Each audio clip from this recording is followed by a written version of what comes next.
अगला क्वेश्चन है बच्चों हमारा, उपभोक्ता संतुलन के संबंध में निम्न में से कौन सा कथन सही है? तट तटस्थता वक्र का ढाल बजट रेखा के ढाल के बराबर होता है, ये राइट आंसर है।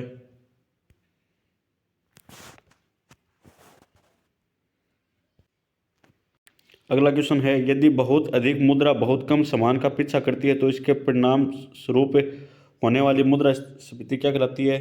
मांग प्रेरित मुद्रास्फीति।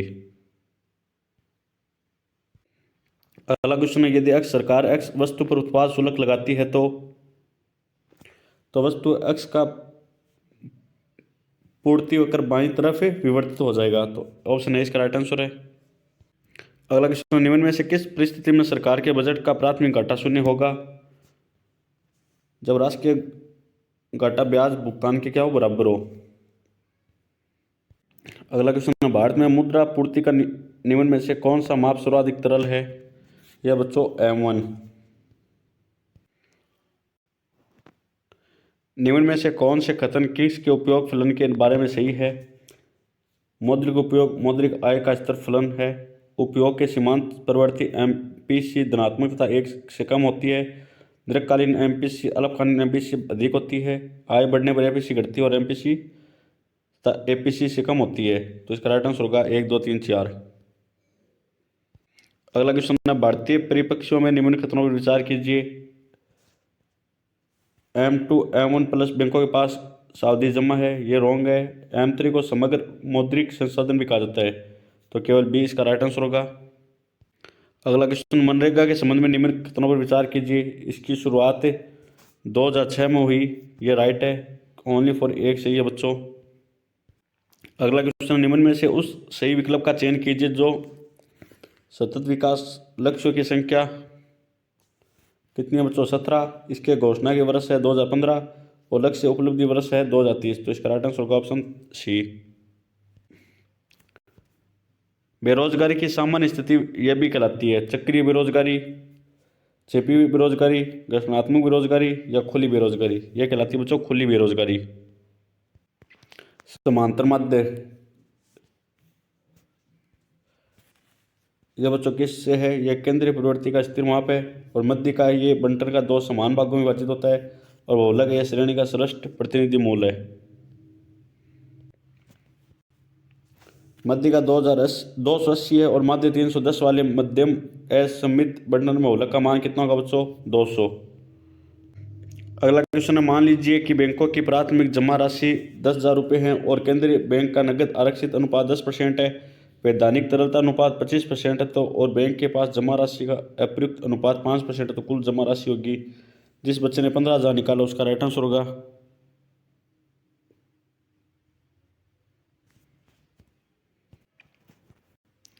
किसी ऋणात्मक ढाल के सरलरेखीय मांग वक्र पर दाएं से बाएं ऊपर की ओर विचरण करने पर मांग की कीमत लॉस होती है, स्थिर रहती है, पहले बढ़ती है फिर घटती है या बढ़ती है? क्या होती है बच्चों? बढ़ती है।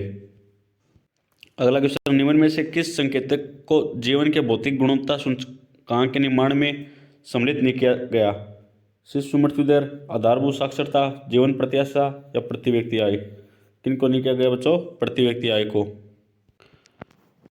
अगला क्वेश्चन है, मांग में परिवर्तन का अर्थ किसी व्यक्ति की कीमत में परिवर्तन के परिणाम स्वरूप दिए गए मांग वक्र पर विचरण से है, ये रॉन्ग है। मांगी गई मात्रा में परिवर्तन किसी वस्तु के संपूर्ण मांग वक्र में परिवर्तन जो किसी व्यक्ति की मौद्रिक आय या रुचियां या अन्य वस्तुओं की कीमतों परिवर्तन के परिणाम स्वरूप होता है, ये भी रॉन्ग है। तो ए और बी दोनों ही क्या बच्चों? गलत है।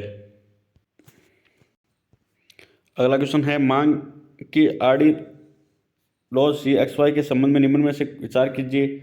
यदि x और y स्थापन है तो CXY ऋणात्मक होती है, ये रॉन्ग है। यदि XY पूरक है तो CXY धनात्मक होती है, ये भी रॉन्ग है। यदि XY संबंधित नहीं है तो CXY 0 होती है, ये राइट है। तो ऑप्शन सी इसका राइट आंसर होगा। निम्नलिखित में से भारत के संविधान के किस के अनुच्छेद द्वारा 352(1) में से आंतरिक शब्द हटाया गया था? यह बच्चों कौन सा संविधान संशोधन था? 44वां।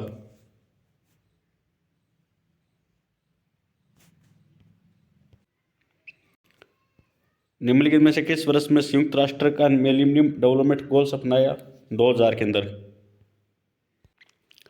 निम्नलिखित में से किस वर्ष में कोसोवो में संयुक्त राष्ट्र अंतरिम प्रशासन मिशन की स्थापना की गई थी? 1999 के अंदर। भारत के संविधान के भाग 4 अध्याय 1 के अनुसार संघ की कार्यपालिका निम्नलिखित में से कौन सा सम्मिलित नहीं है? नियंत्रक और महालेखा परीक्षक। मिलानचीन करना तो संघ समिति मूल अधिकार अल्पसंख्यक समिति के अध्यक्ष कौन थे? वल्लभ भाई पटेल। और कार्य संचालन समिति के अध्यक्ष थे बच्चों के मुंशी और पारू समिति के अध्यक्ष थे भीमराव अम्बेडकर। और जैन कौन थे? संघ शक्ति समिति के जवाहरलाल नेहरू। अगला क्वेश्चन है, यह किसका कथन है कि मानव समाज में धर्म इतना सार्वभौमिक, स्थायी एवं व्यापक है कि धर्म को स्पष्ट रूप से समझे बिना ही हम समाज को नहीं समझ सकते? यह था बच्चों ईवी टाइलर का कथन। समाजशास्त्रीय विश्लेषण करने वाली प्रथम कृति स्पेंसर द्वारा की पुस्तक का क्या नाम था? The principle of sociology. यह किसका मानना है कि सामाजिक वर्ग औद्योगिक समाजों के चरित्र लक्षण है? टेबी बोटोमोर। जाति के कार्य को किसने दो स्तर पर सांस्कारिक और वैचारिक विश्लेषण किया था? एमएन श्रीनिवासन। प्राथमिक समूह मानव स्वभाव की पोषिका है, यह किसने कहा? यह कहा था CH कुल्ले ने।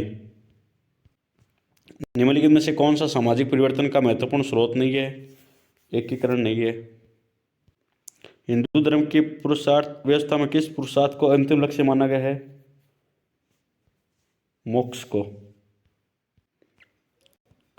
प्राचीन समय में परिवार में संतानोपति के जन्म से स्त्री को अपने पति के अतिरिक्त किसी अन्य के साथ यौन संबंध स्थापित करने की अनुमति क्या कहा जाता? नियोग। लोकपाल एवं लोकायुक्त अधिनियम 2013 के संदर्भ में निम्न में से कौन सा कथन सही नहीं है? यह 6 महीने में जांच संपन्न करेगा। निम्न में से कौन सा मानवीय संबंध उपागम का मुख्य प्रस्ताव नहीं है? व्यक्तिगत अंतर। हेनरी पेहोल ने किस औद्योगिक उपक्रम की समस्त क्रिया को कितने समय बांटा? 6 में। इस क्वेश्चन के अंदर बच्चों का रोजमेरी ओलेरिस प्रश्न ये क्या उसका राइट आंसर होगा? लोकपाल और लोकायुक्त अधिनियम 2013 के प्रावधान के अंतर्गत लोकपाल की नियुक्ति हेतु चयन समिति में कितने सदस्य होते थे? 1 अध्यक्ष और 3 सदस्य। Public administration in times of tribunals पुस्तक किसने लिखी थी? डी वाल्डी ने। उपनिषदों के अनुसार जीवात्मा की निम्न 4 अवस्था कौन कौन सी है? जागृत अवस्था, स्वप्न अवस्था, सुषुप्ति अवस्था और तुर्यावस्था। वेदों के बारे में निम्नलिखित में से कौन सा कथन सत्य है? वेदों में केवल अलौकिक विषयों का ज्ञान भरा है, ये रॉन्ग है बच्चों। मोक्ष प्राप्ति के लिए समस्त सांसारिक सुखों का त्याग करके कठोर तपस्या व वैराग्यपूर्ण जीवन का उपन्यास किस दर्शन में किया गया है? जैन दर्शन के अंदर। आत्मा, ईश्वर और जगत का सुनियोजित और निवार्चित ज्ञान प्राप्त करने के लिए डेकार्ट का दार्शनिक क्या था बच्चों? द्वंद्वात्मक। कांट के अनुसार नैतिकता की आवश्यकता मान्यताओं में निम्न में से कौन सी मान्यता सम्मिलित नहीं है? इसमें बच्चों कर्म की क्षमता नहीं है। गांधी के नीति शास्त्र में अहिंसा, सत्य और ईश्वर के संदर्भ में साधन साध्य के संबंध को बताने वाले निम्नलिखित में से सही विकल्प बताइए। कौन सा बच्चों? सेकंड है। पहले साधन, साध्य, साध्य। निष्काम कर्म के अभ्यास का मुख्य परिणाम क्या है? समत्व भाव। प्रश्नों के प्रकार के संबंध में निम्नलिखित में से कौन सा विकल्प सही नहीं है? भौतिक लिपि, प्रतिविज्ञान सम्मिलित नहीं है बच्चों। कौन सा वेदांग नहीं है? गणित नहीं है।